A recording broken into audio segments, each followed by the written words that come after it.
नमस्कार मंडळी. बरेच दिवस झाले मी आपल्या चॅनलवर कुठलाही व्हिडिओ पोस्ट केलेला नव्हता. याचं महत्त्वाचं कारण म्हणजे घरात थोडंसं सुरू असलेलं रिनोव्हेशन आणि पेंटिंगचं काम. ते काही संपता संपेना आणि आता जवळजवळ 1-1.5 महिना लोटून गेला, पण ते अजूनही सुरूच आहे. ते कधी संपेल हे सांगता येत नाही, पण तरीही म्हटलं आपल्या प्रेक्षकांना फार वाट पाहायला लावणं म्हणजे चुकीचंच आहे. आज एक घेऊन आली आहे मस्त इंटरेस्टिंग व्हिडिओ.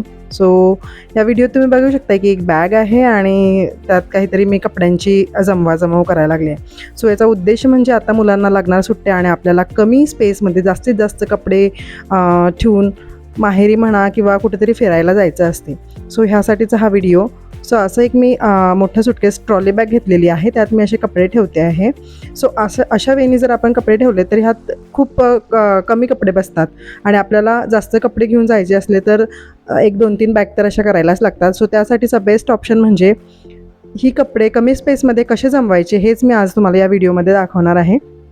तुम्ही बघू शकता की जेवढे कपडे आपण बॅग आडवी ठेवून ज्या प्रकारे मी जमवाजमव करते आहे तेवढेच कपडे आपण एका वेगळ्या पद्धतीने ठेवलं तर बॅगमध्ये किती स्पेस शिल्लक राहू शकतो हे आपण इथे बघूया. यासाठी तुम्हाला तुमचं ट्रॉली बॅग असं स्ट्रेट उभं करून घ्यायचं आहे आणि सेम वेनी कपडे आपल्याला असं एक एक करून उभ्या रीतीने ठेवून घ्यायचे आहेत. इथे मी आता व्हिडिओ खूप जास्त टाईम टेकिंग न करता फटाफट ते लावायला लागली आहे, त्यामुळे थोडंसं इकडे तिकडे होत असणार आहे.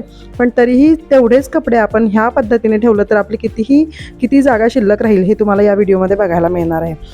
तुम्हालाही जर आत्ता उन्हाळ्याच्या सुट्टीत कुठेतरी जायचं असेल आणि खूप सारे कपडे घेऊन जायचे असेल आणि कमीत कमी लगेज कॅरी करायचं असेल तर तुम्ही ही ट्रिक नक्की वापरा आणि ह्याचा खूप चांगला तुम्हाला फायदा होईल. म्हणजे तुम्ही कमीत कमी लगेजमध्ये खूप सारी ट्रिप एन्जॉय करू शकणार आहे.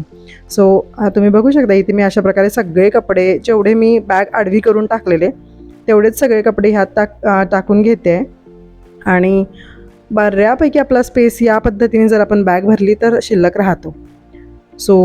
अजून कितीतरी जास्त कपडे ह्यात अजून बसणार आहे. तुम्हाला माझी ही ट्रिक कशी वाटली हे मला कमेंट करून नक्की सांगा आणि ह्या ट्रिकने तुम्हीही सुद्धा तुमची जर्नी एन्जॉय करा. थँक्यू.